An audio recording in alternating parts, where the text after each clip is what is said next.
नमस्कार, आप देख रहे हैं न्यूज NBW और प्राइम टाइम बुलेटिन में आपका स्वागत है। मैं हूं आपके साथ रविशंकर। करते हैं खबरों की शुरुआत पर एक नज़र हेडलाइंस पर।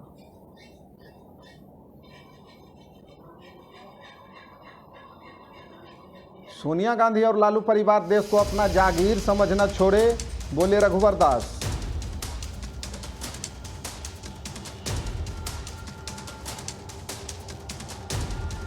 लालू राबड़ी शासनकाल से बेहतर काम हो रहा है नीतीश राज में, बोले शाहनवाज हुसैन।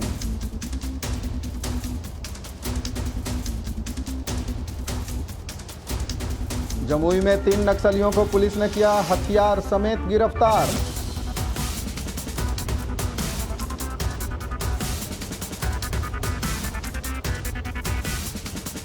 मंत्री ने कहा विकास कार्यों को देख जनता फिर से देगी NDA को वोट।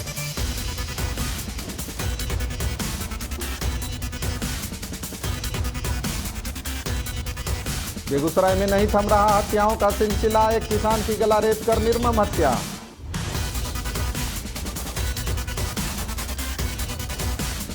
और अब खबरें विस्तार से। खबर भागलपुर से, जहां हबीबपुर थाना के निजी वाहन चालक हत्या मामले में एक अभियुक्त की गिरफ्तारी कर ली गई है।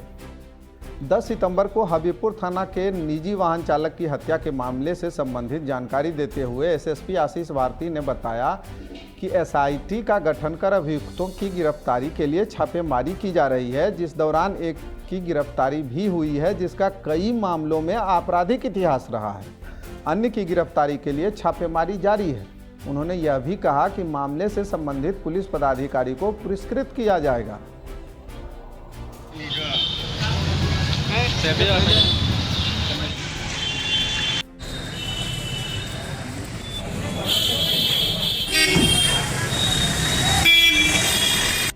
करीब 8 दिनों पहले कजरौली थाना क्षेत्र में दिनांक 10/9/20 को कजरौली थाना क्षेत्र के भागलपुर अमरपुर रोड स्थित गौरा चक्की पेट्रोल पंप से कुछ दूरी पर एक व्यक्ति को गोली से जान मार देने की सूचना मिली थी। जिस सूचना के सत्यापन तथा आवश्यक कार्रवाई के लिए SHO कजरौली तथा SHO हबीबपुर को तुरंत वहाँ पे पहुँचने के लिए निर्देशित किया गया था। उसके बाद जब वहाँ पे लोग पहुँचे, पुलिस पदाधिकारी पहुँचे, तो जो व्यक्ति था उसकी शिनाख्त हबीबपुर थाना के वाहन के एक ड्राइवर के रूप में की गई, जिसका नाम मोहम्मद अफसार है। इस मामले को भागलपुर पुलिस के द्वारा काफ़ी गंभीरता से लिया गया और इसमें जो अपराधी शामिल हैं उनकी गिरफ्तारी के लिए SP सिटी के नेतृत्व में एक विशेष टीम का गठन किया गया तथा ASP city, SHO Habibpur, SHO Kajrauli, Habibpur थाना के अन्य पुलिस पदाधिकारी एवं कर्मी इसमें शामिल थे। इस मामले में जो तकनीकी अनुसंधान है तथा जो ह्यूमन इंटेलिजेंस है, उसके माध्यम से एक अभियुक्त बप्पी पासवान, पिता का नाम शिवनारायण पासवान और शिवा पासवान को गौरा चक्की से गिरफ्तार किया गया है। जो गिरफ्तार अभियुक्त है, इसने इस पूरे मामले में अपनी संलिप्तता स्वीकार की है और जो अभियुक्त है उसका पूर्व में भी काफ़ी अपराधी। और अगली खबर गोपालगंज से। सोनिया गांधी व लालू परिवार भारत और बिहार को अपना जागीर समझना छोड़े, बोले रघुवर दास। जनसंवाद कार्यक्रम के तहत गोपालगंज पहुंचे झारखंड के पूर्व मुख्यमंत्री रघुवर दास ने प्रेस वार्ता के दौरान सोनिया गांधी एवं लालू परिवार पर जमकर निशाना साधा। उन्होंने कहा कि सोनिया गांधी का परिवार भारत को और लालू परिवार बिहार को अपना जागीर समझता है, लेकिन देश की जनता ने एक चाय बेचने वाला गरीब के बेटे को जनादेश देकर प्रधानमंत्री बना दिया। जनता ने इसे तथाकथित जागीरदारों को करारा जवाब दिया है और आगे भी देगी। राहुल गांधी इस पर प्रहार करते हुए राहुल गांधी पर उन्होंने प्रहार किया और कहा कि राहुल गांधी आजकल बेरोजगार हो गए हैं और बेकार हैं, इसलिए थोड़ी छटपटाहट है। बढ़ते हैं आगे खबर। हम सबको साथ लेकर चलने में यकीन है, सबके साथ परामर्श करके NDA एकजुट है, इसमें किसी को कोई चिंता करने की जरूरत नहीं। पूरी NDA एकजुट होकर बिहार के हित को ध्यान में रखकर हम सबका साथ, सबका विकास, सबके साथ न्याय, किसी के साथ तुष्टिकरण नहीं, इस मंत्र के साथ भारतीय जनता पार्टी चलती है।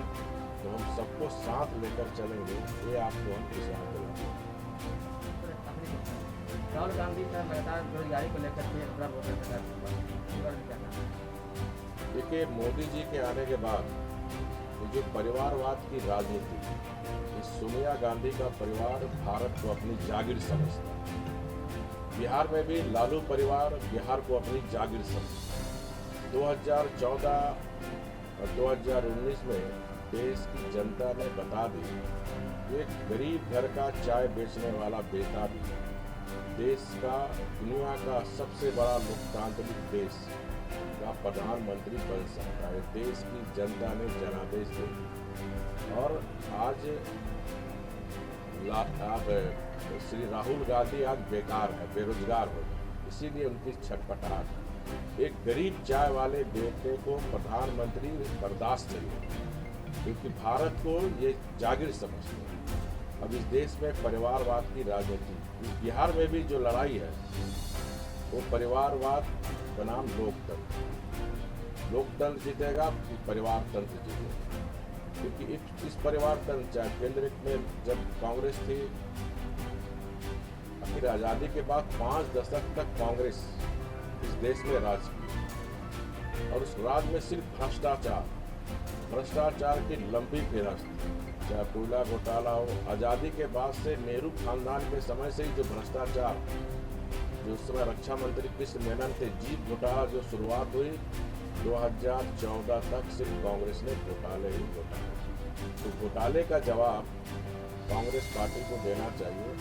और आज मोदी जी के कारण ये विपक्ष लोग हताश है, निराश है, चाहे बिहार हो चाहे दिल्ली में हो।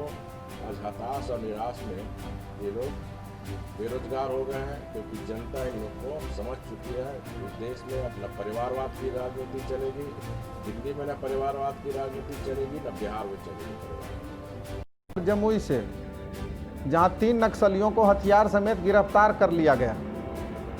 बिहार विधानसभा चुनाव के मद्देनजर जिले में नक्सलियों के खिलाफ चलाए गए विशेष अभियान में 3 नक्सली अरविंद साहू, राजेश सोरेन और राजीव सोरेन को पुलिस ने खैरा थाना क्षेत्र के डुमरिया टार गांव से गिरफ्तार कर लिया।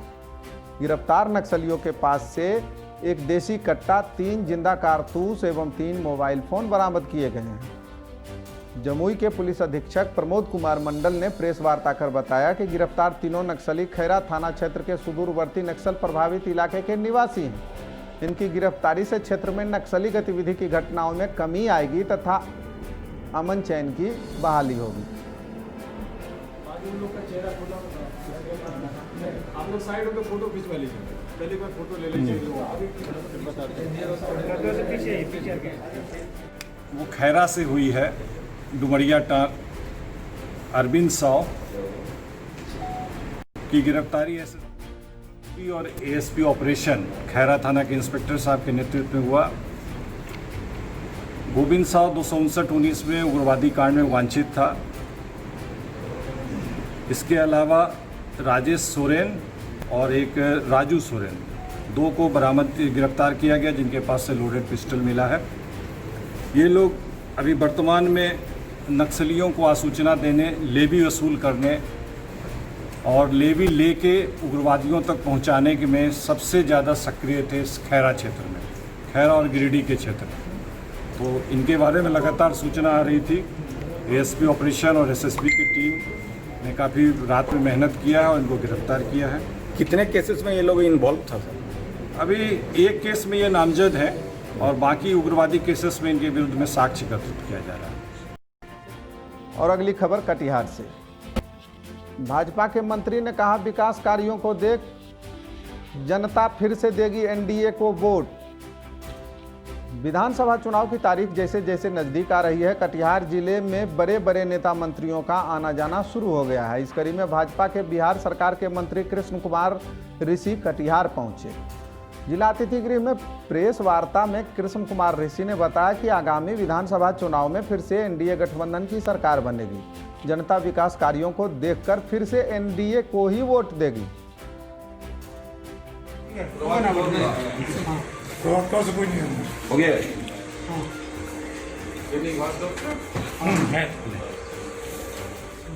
बढ़ने के लिए जैसे यहाँ 2 जगह इसमें डिजिटल के लिए 4.5 करोड़ रुपया बिहार को दिया। इसके तहत से भागलपुर और दरभंगा में 20-20 करोड़ की लागत से डिजिटल का बनता है। और अगली खबर बेगूसराय से, जहां फिर एक किसान की गला रेत कर निर्मम हत्या कर दी गई। बेगूसराय जिले के जमीनी विवाद को लेकर लगातार हत्या का दौर जारी है। बेगूसराय में फिर जमीन विवाद में एक किसान की गला रेत कर निर्मम तरीके से हत्या कर दी गई। तेघरा थाना क्षेत्र के बदरपुरा गांव निवासी 63 वर्षीय किसान लाछो सिंह गांव के बाहर अपने डेरे पर सोए हुए थे, तभी देर रात अपराधियों ने गला रेत कर उनकी हत्या कर दी। पुलिस मौके पर पहुंचकर मामले की जांच कर रही है। हालांकि परिजनों का आरोप है कि संपत्ति हड़पने को लेकर लाछो सिंह की हत्या उसके अपने बड़े भाई ने ही गला रेत कर की है। फिलहाल पुलिस हर बिंदु पर जांच कर रही है। और अगली खबर, घटना है सर जी जमीनी विवाद का। इसमें 1 महीना से हो रहा था जो हिस्सा इसका दिया जाए, नहीं तो इसको मार डालेंगे। इसका हम यही स्वरूप चाहते हैं गवर्नमेंट से या यहाँ के कानून व्यवस्था से इसका न्यायिक जांच किया जाए और जो भी इसमें आपराधिक साजिश में मामले में शामिल हैं उनको उचित कार्रवाई करते हुए उनको दंडित किया जाए। रात में विवाद नहीं हुआ था, 2-4 दिन पहले विवाद हुआ था। उसमें भी कहा गया था जो इसको या तो आधा आधी जमीन दोनों भाई में बंटवारा किया जाए और नहीं तो जो निर्वंश है जिसका शादीशुदा नहीं है उसको हम हिस्सा नहीं देंगे। नहीं अगर देंगे तो हम उससे उचित कार्रवाई करते हुए उसको मार डालेंगे, काट डालेंगे, लेकिन उसको हिस्सा हम नहीं देंगे। मामला रात में आया सोने के लिए और 12 बजे करीब इनका चलना पर कोई अपराधी गर्दन काट कर निर्मम हत्या कर दिया। गोपालगंज से, जहां सारण कमिश्नर एवं डीआईजी ने चुनाव के मद्देनजर गोपालगंज में पदाधिकारियों संग किया महत्वपूर्ण बैठक। गोपालगंज जिला समाहरणालय के सभा कक्ष में सारण डीआईजी एवं सारण कमिश्नर ने जिलाधिकारी एवं जिले भर के पुलिस पदाधिकारियों के साथ चुनाव की तैयारी के मद्देनजर विधि व्यवस्था हेतु समीक्षात्मक बैठक किया। इस बैठक में डीआईजी विजय कुमार एवं Saran commissioner Robert L Chongthu द्वारा आगामी चुनाव को ध्यान में रखकर विधि व्यवस्था नियंत्रण के लिए पदाधिकारियों को कई आवश्यक दिशा निर्देश दिए गए।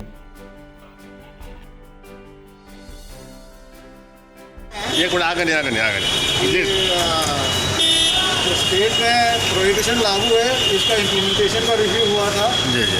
और हम लोग ने जो सरकार का निर्देश है हम लोग ने यहाँ पे बताया है कि इसमें और सख्ती लाने की ज़रूरत है क्योंकि चुनाव भी अभी आने वाला है जी जी। ये उसकी तैयारी के क्रम में ये सारा काम कंबाइन करना है, व्हीकल चेकिंग जो नॉर्मल चुनाव का काम है और उसके साथ जो शराब जो पकड़ना चाहिए उसमें और सख्ती लाने की आवश्यकता महसूस हो रही है। उस कारण से हम लोग मीटिंग रखे हैं और उस प्रकार हम लोग निर्देश भी दिए हैं।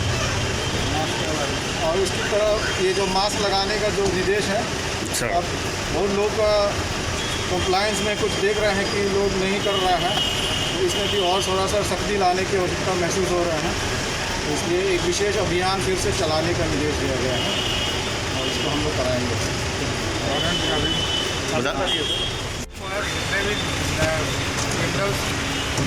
अगेंस्ट में वारंट वगैरह उस सबका डिस्पोजल और क्रिमिनलों का जेल ट्रांसफ़र भी होगा। अच्छा, जेल ट्रांसफ़र। इसके अलावा कुर्की जब्ती वगैरह हो कार्रवाई हो रही है और कुछ बहुत अपराधी पकड़े भी गए हैं। केस भी बहुत डिटेक्ट हुआ है। लोगों में इस तरह का भावना भी डेवलप करेगी ताकि इस कार्रवाई से भय भी खत्म हो। और बढ़ते हैं आगे, अगली खबर पटना के मोकामा से, जहां लूट की योजना बनाते अंतर जिला गिरोह के 2 शातिर लुटेरों को पुलिस ने गिरफ्तार करने में सफलता पाई है। मोकामा पुलिस ने लूट की योजना बनाते अंतर जिला लुटेरा गिरोह के 2 शातिर लुटेरों को गिरफ्तार करने में सफलता हासिल की है। गुप्त सूचना के आधार पर मोकामा बाईपास में मारू पोखर के पास से 2 देसी कट्टा एवं 2 जिंदा कारतूस के साथ एक कुल्हाड़ी, 2 मोबाइल फोन सेट के साथ मोकामा के धौरानी टोला के राजेश कुमार और नवादा के अमर कुमार को लूट की योजना बनाते मौके से पुलिस ने दबोच लिया। मोकामा पुलिस इन लुटेरों का आपराधिक इतिहास खंगाल रही है। गिरफ्तार लुटेरों से गहन पूछताछ कर पुलिस गिरोह के अन्य सदस्यों को दबोचने की कवायद कर रही है।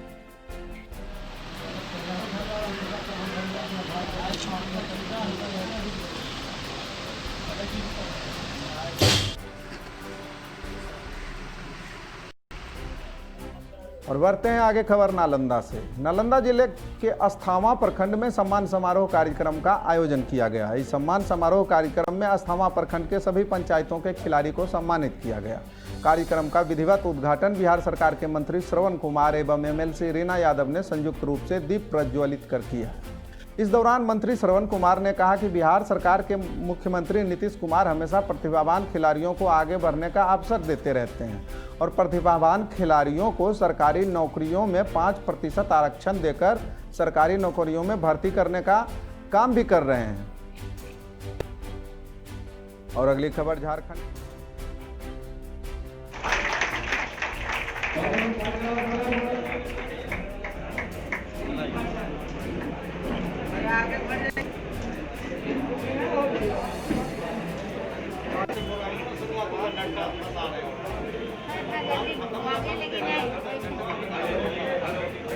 चाहते हैं बिहार की सरकार और बिहार के मुख्यमंत्री श्री नीतीश कुमार जी जो प्रतिभावान खिलाड़ी हैं उनको आगे बढ़ने का अवसर दिया है और 5% वैसे प्रतिभावान खिलाड़ियों को आरक्षण दे करके उनको खेल जगत में जो अच्छा काम करते हैं, खेल में जो अच्छा करके आते हैं, उन्हें सरकारी नौकरियों में भर्ती करने का भी काम कर रही है।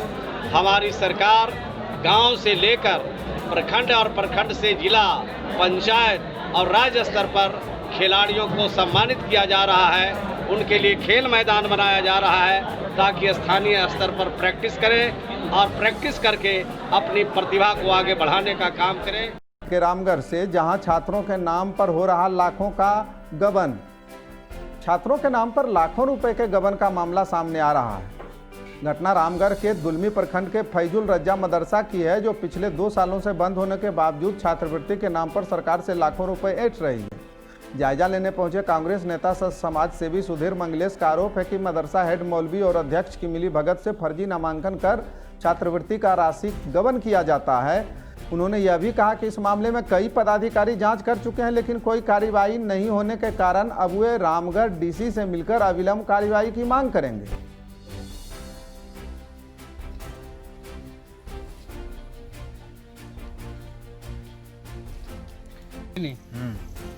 दुलमी प्रखंड के बंगासौरी में जो फैजुल बारी मदरसा जो संचालित हो रहा था, पिछले लगभग ग्रामीण ने बताया कि 15 वर्ष से बंद है, लेकिन यहाँ इस वर्ष यहाँ के जो संचालित करता है अध्यक्ष और प्रधान मिलकर यहाँ के छात्रवृत्ति के नाम से यहाँ पे पढ़ाई भी नहीं होता है, यहाँ छात्र भी नहीं आते, लेकिन यहाँ पे 150 छात्रों का छात्रवृत्ति का फॉर्म भरा गया था। उसमें 134 बच्चों का छात्रवृत्ति में सिलेक्शन हुआ था और छात्रवृत्ति भी आया, लाखों रुपया आया छात्रवृत्ति।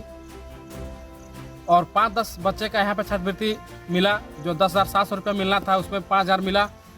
और ऐसे लोगों को छात्रवृत्ति आया है जो यहाँ पे पढ़ाई भी नहीं करते हैं, अभी बाल बच्चेदार हैं, यहाँ पढ़ाई भी नहीं करते हैं, उसको मदरसा मतलब नहीं, उससे बच्चों को भी यहाँ पे 100 के लगभग में छात्रवृत्ति वैसे लोगों को भी आया है।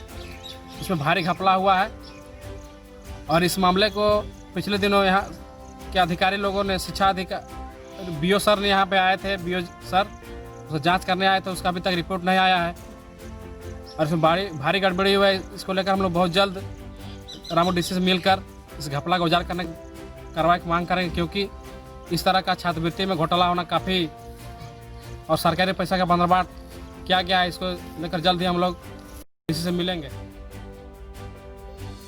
और अगली खबर भोजपुर से। ऑटो चालक को निशाना बनाते हुए अपराधियों ने गोली मार दी। भोजपुर जिले में अपराधियों ने रविवार को एक ऑटो चालक को निशाना बनाते हुए गोली मार दी। गोलीबारी की घटना जिले के धनगाई थाना क्षेत्र के शिवपुर मंदिर के समीप की है।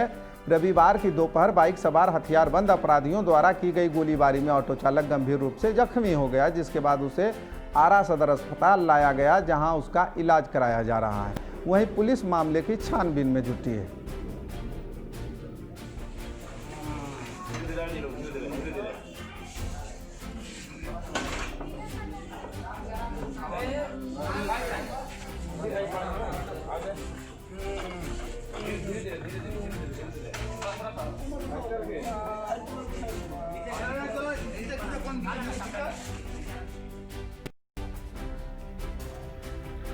और अगली खबर दरभंगा से, जहां किसानों की हालत दयनीय हो गई है। बाढ़ के पानी खत्म होने के बाद किसानों की बड़ी परेशानी, सरकार से लगाई गुहार।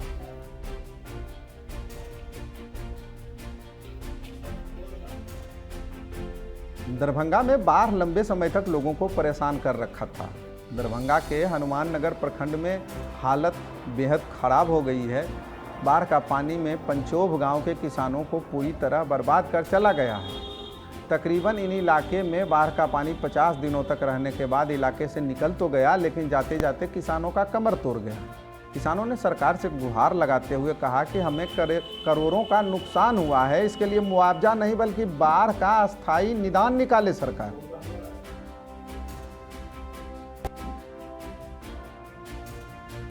यह हमारे यहाँ पूरे दरभंगा जिला में वैसे बाढ़ प्रभावित है, बाढ़ग्रस्त है, लेकिन हनुमान नगर का 14 पंचायत, बहाउसी लगा के बहादुरपुर का 5 पंचायत और हायाघाट का 1 पंचायत, ये 20 पंचायत का एरिया जो है तो सरकार प्रायोजित वाटर लॉगिंग एरिया है, जहाँ एक तरफ सोनमार हाट से हायाघाट तक बांध समस्तीपुर जिला में बना दिया गया और शहर सुरक्षा के नाम पर हायाघाट से लेके मम्बी तक बांध बना दिया गया और इस पूरे एरिया को वाटर लॉगिंग एरिया छोड़ दिया गया, जहां अधवारा समूह के कई नदियों का पानी, 3-4 नदियों का पानी आती है, ललबखिया, करे, खिरोई, कई नदियों का पानी आती है। निकासी का द्वार एक है हायाघाट रेल पुल छोटा सा, तो यहाँ वाटर लॉगिंग हो जाता है हर साल।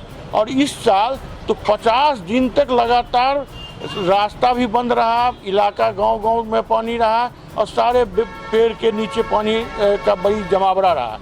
और पानी जैसे जैसे घट रहा है, प्रतिदिन पानी में भी बहुत गाछ सूखा और पानी घटने के बाद भी लगातार गाछ सूखने, पेड़ सूखने का सिलसिला जारी है, जिसमें बड़ी संख्या में खास करके एक मेरे पंचायत का बात करिए, पंचोप पंचायत का, जहां लगभग 200 हेक्टेयर में केवल लोग पेड़ लगाए हुए थे, जिसमें अब मुश्किल से 10-20 हेक्टेयर भी नहीं बचा होगा, बाकी सारा का सारा पेड़ सूख गया।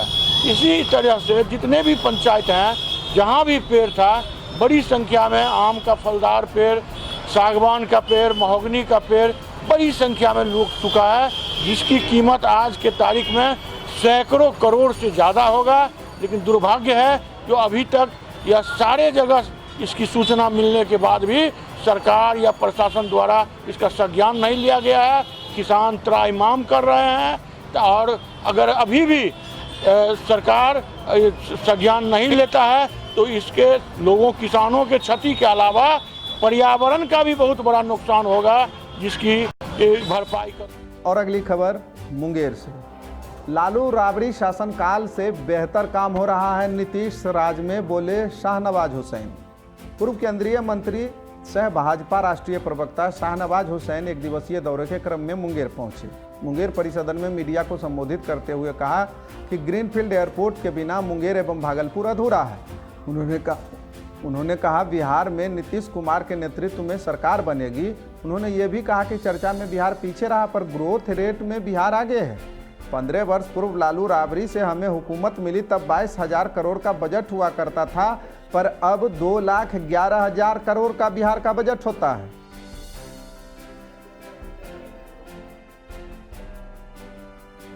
उन वादों पर हम पूरी तरह खड़े उतरे। भारतीय जनता पार्टी की सरकार को बदनाम किया जाता है। सिटीजनशिप अमेंडमेंट एक्ट के नाम पर पूरे देश को गुमराह करने वाले देश से माफ़ी मांगे। उन्होंने कितना भ्रम पैदा किया, हर जगह शाहीन बाग बना रहे थे, पता नहीं आपके यहाँ मुंगेर में भी बना लिया हर जगह। अरे भाई पिकनिक के लिए कोई और तरीका निकालते। हाँ चल रहा है खाना पीना, चल रहा है नारा, जिसका जान न पहचान, जो समाज में कभी कोई कंट्रीब्यूट नहीं किया, वो भी माइक पकड़ के दे भाषण। और कुछ पता नहीं, सिटीजनशिप अमेंडमेंट एक्ट किसी की भी नागरिकता लेने वाला नहीं था, बल्कि पाकिस्तान, बांग्लादेश और अफगानिस्तान से जो माइनॉरिटीज़ के लोग हैं, जिनकी धार्मिक आज़ादी खतरे में हो गई, जो अपना धर्म बचाने के लिए भारत में नहीं आएंगे तो कहाँ जाते? उनको हमने नागरिकता दी थी, वो थोड़े से लोग। एक में बिहार का शिक्षा बजट 2448 करोड़ था 2004-05 में, और आज 19-20 तक अगर देखें उसके बाद जो हमने किया है वो 34,798 करोड़ कर दिया गया। 90-91 में अब 5 तक शिक्षा का कुल जो है बजट जो था उससे बहुत कम था। वहीं 19-20 में ये बजट आज बढ़कर 2,17,392 करोड़ हो गया।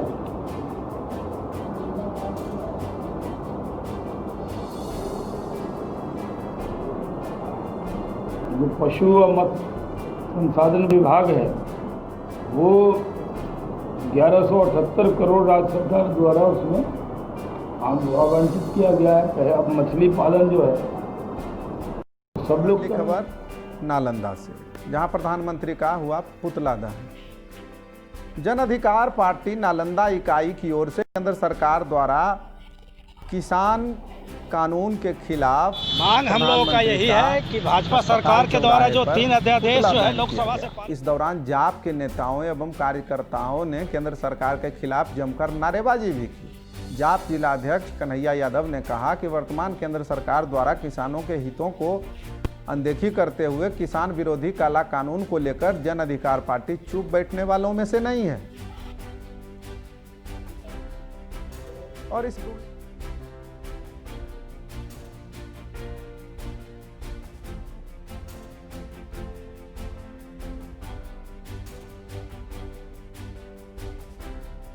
कराया गया है किसानों के खिलाफ काला कानून जो लाया गया है उसको जो किसानों के हित को देखते हुए वापस किया जाए, क्योंकि इस कानून के लागू होने से किसान और आत्महत्या वगैरह करने पर मजबूर हो जाएंगे और दाने दाने को मोहताज हो जाएंगे।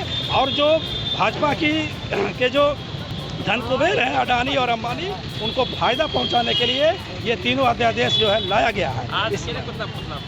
आज हम लोग नरेंद्र मोदी प्रधानमंत्री का पुतला दहन किया गया है जन अधिकार पार्टी नालंदा के द्वारा।